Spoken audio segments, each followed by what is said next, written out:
이런 비슷한 사태가 바로 지금 미국에서도 바로 그 사태의 원인은 바로 안녕하세요. 오늘도 약과 한약에 대해 모든 이슈를 팩트 체크해드리는 약한약입니다. 그것도 나중에 영상 찍으려고 했던 영상 보셨나요? 혹시 못 보셨다면 여기인가? 여기를 클릭해주세요. Let's get it! 물론 이번 인보사 사태에 대해서 아시는 분들도 계시지만 모르시는 분들을 위해서 제 주변 사람들이 모르더라고요. 예.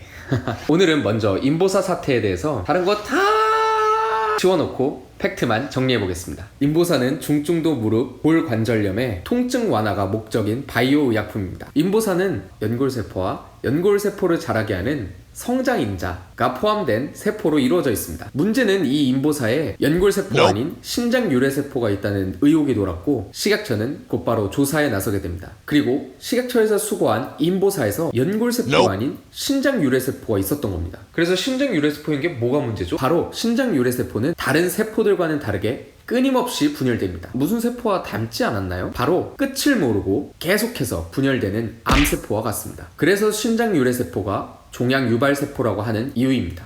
물론 코오릉 측에서는 방사선으로 처리해서 종양을 유발하지 못하게 했다고 했고 또 임상실험을 거쳐서 이상이 없다는 것을 주장으로 삼고 있습니다. 하지만 팩트를 말씀드리면 이 신장유래세포로 만든 의약품은 단 한 개도 없습니다. 그만큼 신장유래세포가 우리 몸 안에서 어떤 변화를 일으킬지 알 수 없다는 겁니다. 결국 식약처는 이 인보사에 대한 허가를 취소했죠. 그런데 이런 비슷한 사태가 바로 지금 미국에서도 일어나고 있습니다. 제약산업 분야에서 1위인 미국이 바로 그 사태의 원인은 바로 베이비 파우더입니다. 베이비 파우더. 베이비 파우더로 유명한 회사는 존슨앤존슨 있죠?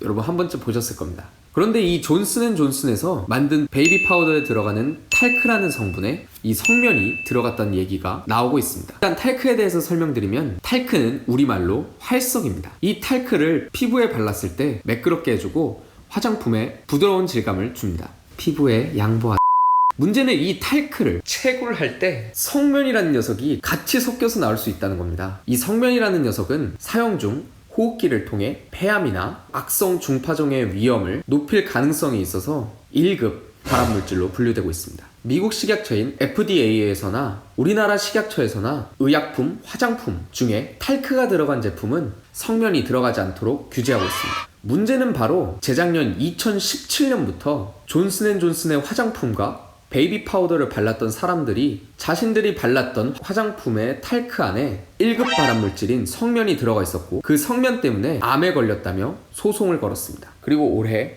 5월 21일에는 베이비 파우더를 오랜 기간 사용한 여성이 자신이 희소암에 걸렸다고 소송을 걸었고 이 소송에서 존슨앤존슨은 패하여 암 피해 소송이 시작된 이후 원고 측의 손을 들어준 무려 10번째 사례가 되었습니다. 법원에서는 이 소송 건 사람들에게 보상금을 몇십억에서 또는 몇백억까지 보상하라고 판결을 내렸는데 사실 보상금이 몇십억이고 몇백억이고 그게 중요한 게 아닙니다. 사람들은 이미 화장품을 자신의 피부에 발라도 안전하다는 전제하에서 사용하고 있습니다. 하지만 이렇게 되면 누가 존슨앤존슨의 화장품, 특히 베이비 파우더를 믿고 살 수 있을까요? 물론 아직 베이비 파우더에 들어가는 탈크 안에 성면이 들어갔다는 것이 조사나 연구를 통해 확정된 것은 아니기 때문에 아직까지는 이것을 단정 지을 수는 없습니다. 하지만 문제는 존슨앤존슨 뿐만이 아닙니다.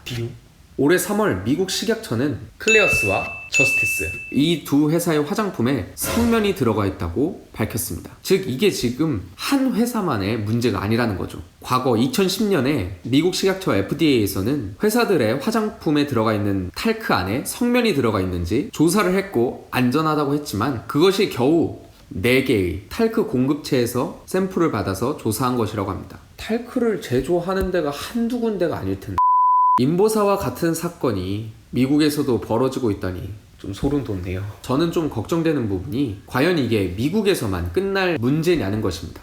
유럽의 경우에는 아예 화장품에 탈크가 들어간 제품을 금지하고 옥수수 전분으로 만든 화장품을 사용하도록 하고 있습니다. 하지만 우리나라는 탈크가 화장품에 들어가는 것을 규제하고 있지는 않습니다. 아까 말씀드렸듯이 탈크 자체를 바르는 것은 문제가 되지 않습니다. 하지만 미국처럼 우리나라도 성면이 함유된 탈크가 시중에 나오게 된다면 저는 물론 유럽처럼 탈크 사용 자체를 금지하자는 그런 주장은 아니지만 국민 건강을 위한 각자의 많은 노력이 필요하지 않나 라는 생각이 듭니다. 오늘도 영상 봐주셔서 감사하고 영상에 대한 의견들, 약과 한약에 대한 이건 너무 사소한데 싶었던 질문들 댓글창에 남겨주시면 제가 팩트체크하도록 하겠습니다. 그럼 다음 영상에서 봐요. 안녕.